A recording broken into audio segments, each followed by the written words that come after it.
Hello, welcome to KV Globe. Myself Kavya Singh. आज 16 सितंबर 2022 के current affair के जो इनसाइड टॉपिक हैं वो G20 की अध्यक्षता के दौरान भारत का अतिथि देश कौन होगा। इंग्लिश में एक बुक लॉन्च हुई है, रजनी के मंत्र, साउथ के सुपरस्टार रजनीकांत के ऊपर। खाद्य सुरक्षा एटलस वाला तीसरा राज्य।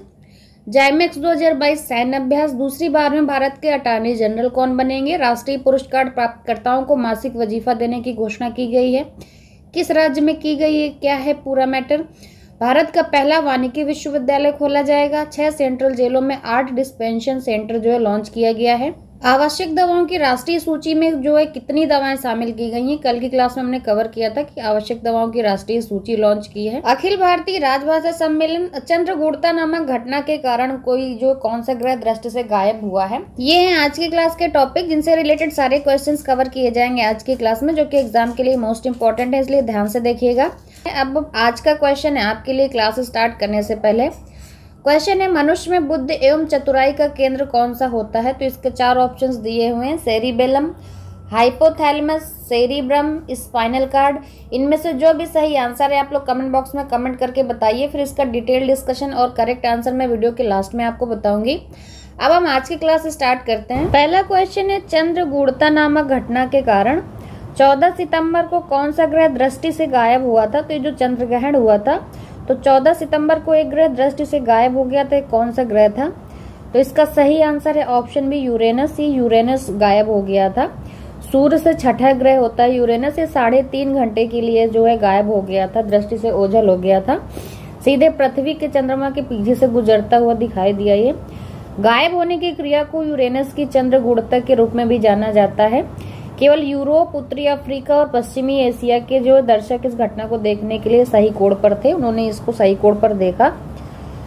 आगे देखते हैं। क्वेश्चन है, 2022 में आयोजित अखिल भारतीय राजभाषा सम्मेलन, इसका मेजबान कौन सा शहर है। तो ये जो सम्मेलन हुआ है अखिल भारतीय राजभाषा सम्मेलन, इसकी मेजबानी किस शहर ने की है। तो ये सूरत ने की है। इसका सही आंसर है ऑप्शन सी, सूरत। नेक्स्ट क्वेश्चन है, आवश्यक दवाओं की राष्ट्रीय सूची में कितनी दवाएं शामिल हैं। तो ये जो आवश्यक दवाओं की राष्ट्रीय सूची है, केंद्रीय स्वास्थ्य और परिवार कल्याण मंत्री डॉक्टर मनसुख मंडाविया, इन्होंने जारी की है 2022 की। इसमें से कितनी दवाएं शामिल हैं ये पूछ रहा है। तो इसमें जो दवाएं शामिल हैं ये है 384। इसका सही आंसर है ऑप्शन बी, 384। इस सूची में 34 दवाओं को मिलाकर 384 दवाओं को शामिल किया गया है, जबकि पिछली सूची से 26 जो है दवाओं को हटा दिया गया है। नेक्स्ट क्वेश्चन है, हाल ही में किस राज्य सरकार ने 6 सेंट्रल जेलों में 8 डिस्पेंशन सेंटर लॉन्च किए हैं। तो ये जो लॉन्च किए गए हैं ये और डिस्पेंशन सेंटर कितने जेलों में लॉन्च किए गए हैं। 6 सेंट्रल जेलों में लॉन्च किए गए हैं। किस राज्य ने लॉन्च किए हैं। तो ये जो असम सरकार ने लॉन्च किए हैं, इसका सही आंसर है ऑप्शन है असम। 6 जो सेंट्रल जेलें कौन कौन से हैं। तो ये गुवाहाटी है, सिलचर है, डिब्रूगढ़ है, जोरहाट, तेजपुर और नगांव केंद्रीय जेलों में ये केंद्र खोले गए हैं। डिस्पेंशन सेंटर के जरिए जेल के कैदी जेलों में इलाज का लाभ उठा सकेंगे। नेक्स्ट क्वेश्चन है, भारत का पहला वानिकी विश्वविद्यालय हाल ही में कहां पर स्थापित होगा। तो ये जो वानिकी विश्वविद्यालय स्थापित होगा यह भारत का पहला होगा और ये स्थापित होगा तेलंगाना में। तो इसका सही आंसर है ऑप्शन बी, तेलंगाना। तेलंगाना राज्य बागवानी विश्वविद्यालय सिद्दीपेट जिले के मुलुगु में FCRI से जुड़ा था। मुलुगु में अपने मुख्य परिसर के साथ ये विश्वविद्यालय जो है वानिकी शिक्षा प्रदान करने वाला अपनी तरह का पहला विश्वविद्यालय होगा। नेक्स्ट क्वेश्चन है, हाल ही में किस राज्य सरकार ने राष्ट्रीय पुरस्कार प्राप्तकर्ताओं को मासिक वजीफा देने की घोषणा की है। तो जो भी राष्ट्रीय पुरस्कार प्राप्तकर्ता होंगे, जिनको भी राष्ट्रीय पुरस्कार दिया जाएगा, उनको मासिक वजीफा देने की भी घोषणा की गई है और ये की है पंजाब सरकार ने। तो इसका सही आंसर है ऑप्शन सी, पंजाब।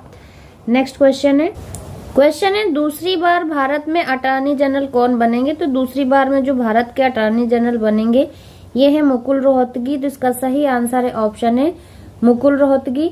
इससे पहले उन्होंने 2014 से 2017 तक इस पद को संभाला था। वर्तमान में देश के अटॉर्नी जनरल का जो कार्यभार संभाल रहे हैं वो वेणुगोपाल जी हैं। नेक्स्ट क्वेश्चन है, भारत और किस देश की नौसेना के बीच ये जो जाइमेक्स 2022 सैन्य अभ्यास शुरू हुआ है।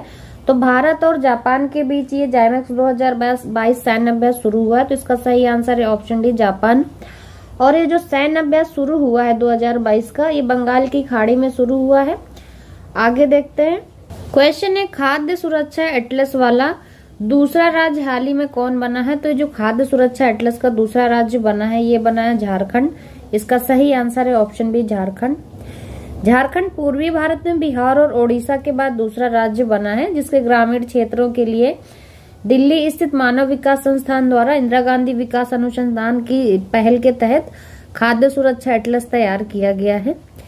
नेक्स्ट क्वेश्चन है अंग्रेजी में एक नई किताब रजनी के मंत्र यानी कि life lessons from India's most loved superstar Rajni के मंत्र लिखी गई है, किसने लिखी है?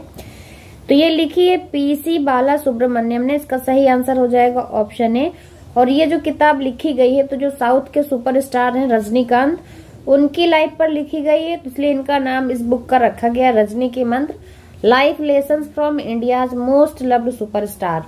नेक्स्ट क्वेश्चन है G20 की अध्यक्षता के दौरान भारत किस देश को अतिथि देश के रूप में आमंत्रित करेगा? तो भारत G20 2023 की मेजबानी करेगा। अपनी अध्यक्षता में 9 और 10 सितंबर 2023 को नई दिल्ली में G20 नेताओं के शिखर सम्मेलन की मेजबानी करेगा भारत। 1 दिसंबर 2022 से 30 नवंबर 2023 तक एक वर्ष के लिए G20 ग्रुप यानी ग्रुप ऑफ 20 की अध्यक्षता ग्रहण करने वाला है भारत। इसमें जो अतिथि देश के रूप में आमंत्रित करेगा बांग्लादेश को करेगा। इसका सही आंसर है ऑप्शन बी बांग्लादेश। बांग्लादेश के अलावा भारत मिस्र, Mauritius, Netherland, Nigeria, Oman, Singapore, Spain और यूएई को भी अतिथि देशों के रूप में आमंत्रित करेगा। क्वेश्चन है, विल पावर नामक किताब किसने लिखी है? तो ये जो विल पावर नामक बुक लिखी गई है, ये सोजार्ड मरीन के द्वारा लिखी गई है, तो इसका सही आंसर है ऑप्शन बी सोजार्ड मरीन। क्लास के स्टार्टिंग में आपसे क्वेश्चन पूछा था कि मनुष्य में बुद्धि एवं चतुराई का केंद्र कहाँ होता है? तो जो मनुष्य में बुद्धि एवं चतुराई का केंद्र होता है सेरिबेलम में होता है। इसका सही आंसर है ऑप्शन है सेरिबेलम। मस्तिष्क का सबसे बड़ा हिस्सा होता है सेरिबेलम। ये आपके मस्तिष्क को सोचने वाला हिस्सा होता है मस्तिष्क का। आपकी स्वैच्छिक मांसपेशियों को नियंत्रित भी करता है जब आप चलना चाहते हैं, कोई भी काम करना चाहते हैं। अब हम कल का क्वेश्चन देख लेते हैं जो कि आप लोगों से पूछा गया था। क्वेश्चन था, हाल ही में किस देश ने खुद को परमाणु संपन्न देश घोषित किया है? तो जो खुद को परमाणु संपन्न देश घोषित किया है ये है उत्तर कोरिया। उत्तर कोरिया ने किया है खुद को परमाणु संपन्न देश घोषित। इसका सही आंसर है ऑप्शन सी। और इस क्वेश्चन का जिन 5 लोगों ने सबसे पहले सही आंसर किया है उनके नाम है Lakshmi Patel, Aditya, Bittu Kumar, my true lines, Preeti मोरेन। 5 लोगों ने इस क्वेश्चन का एकदम सबसे पहले एकदम सही आंसर किया है। अब आज का क्वेश्चन है, pension at your door step ये पहल कहाँ शुरू की गई है? इस क्वेश्चन के 4 ऑप्शंस दिए हुए, इसका सही आंसर आप लोग कमेंट बॉक्स में कमेंट करके बता दीजिएगा। अगर और भी कोई सजेशंस होते हैं हमारे लिए क्लास से रिलेटेड तो प्लीज कमेंट करके बता दिया करिए। क्लास को लाइक शेयर कर दीजिएगा और चैनल को सब्सक्राइब करके बेल आइकन जरूर दबा दीजिएगा, जिससे आगे आने वाले वीडियोस आपको मिलते रहेंगे। And thanks for watching.